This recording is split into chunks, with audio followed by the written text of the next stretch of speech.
देखिए क्लास 10 की एक्सरसाइज 13.3 का क्वेश्चन नंबर फर्स्ट है। क्वेश्चन में हमसे बोला गया है a metallic sphere of radius 4.2 centimetre is melted and recast into the shape of a cylinder of radius 6 centimetre, find the height of the cylinder.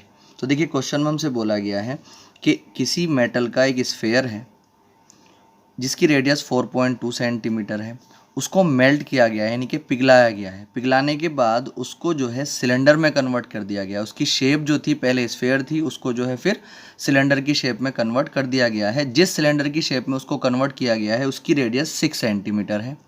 तो तब हमें find the height of the cylinder, तब हमें उस cylinder की height find करनी है जिसमें उस स्फेयर को कन्वर्ट करके सिलेंडर में कन्वर्ट किया गया है। उस सिलेंडर की हमें हाइट यहाँ पर फाइंड करनी है। ठीक है, तो देखिए सबसे पहला काम आप क्या करेंगे, सबसे पहले जिस चीज़ को हमें फाइंड करना है उसको लेट कर लेते हैं। तो let the height of cylinder is equal to h centimetre. ठीक है, अब एक बात आप हमेशा ये ध्यान रखें कि अगर किसी चीज़ को पिघलाया गया है और पिघलाने के बाद उसको जो है किसी दूसरी चीज़ में जो है कन्वर्ट कर दिया गया है, तो जिस चीज़ को पिघलाया गया है उसका वॉल्यूम और जिस चीज़ में उसको कन्वर्ट कर दिया गया है उसका वॉल्यूम, दोनों के वॉल्यूम आपस में इक्वल होते हैं। ठीक है, तो यहाँ पर स्फेयर को पिघलाया गया है और सिलेंडर में कन्वर्ट किया गया है, तो स्फेयर का वॉल्यूम जितना होगा उतना ही वॉल्यूम इस सिलेंडर का होगा। ठीक है, तो हम यहाँ पर सबसे पहले क्या करेंगे, देखिए फॉर सिलेंडर के लिए हम जो इसकी रेडियस हमें गिवन है, सिलेंडर की रेडियस को हम r1 ले लेते हैं जो कि कितना है 6 सेंटीमीटर है। ठीक है, जो इसकी हाइट है, हाइट को हमने कितना माना है h सेंटीमीटर। अब यहाँ पर फॉर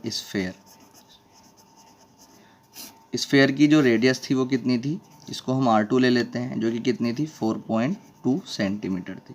ठीक है, अब जो मेटेलिक स्फेयर है उसको कन्वर्ट किया गया है सिलेंडर में, तो sphere is melted and recast into a cylinder, तो इसलिए हम लिख सकते हैं कि द वॉल्यूम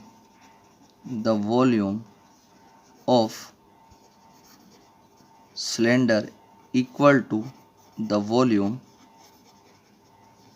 ऑफ स्फेयर। मैंने अभी बताया है कि जिस चीज़ को पिघलाया जाता है उसका वॉल्यूम और जिस चीज़ में इसको पिघलाने के बाद कन्वर्ट किया जाता है उनका वॉल्यूम आपस में इक्वल होता है। तो द वॉल्यूम ऑफ सिलेंडर अगर हम बात करते हैं तो सिलेंडर का जो वॉल्यूम होता है वो होता है पाई आर स्क्वायर एच। इसकी आर को हमने r1 माना था तो r1 रहेगी, h को हमने h ही लेट किया था। ठीक है, अब वॉल्यूम ऑफ स्फेयर जो होता है वो होता है 4/3 पाई आर क्यूब।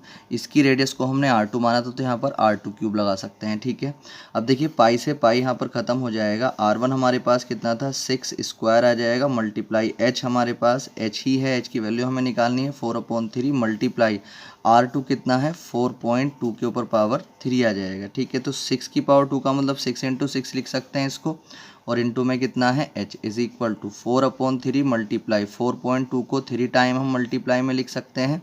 ठीक है, तो इसको जब लिखेंगे 3 से 1 कट जाएगा, 3 × 1 = 3, 0.1 कैरी बचेगा 12, 3 × 4 = 12।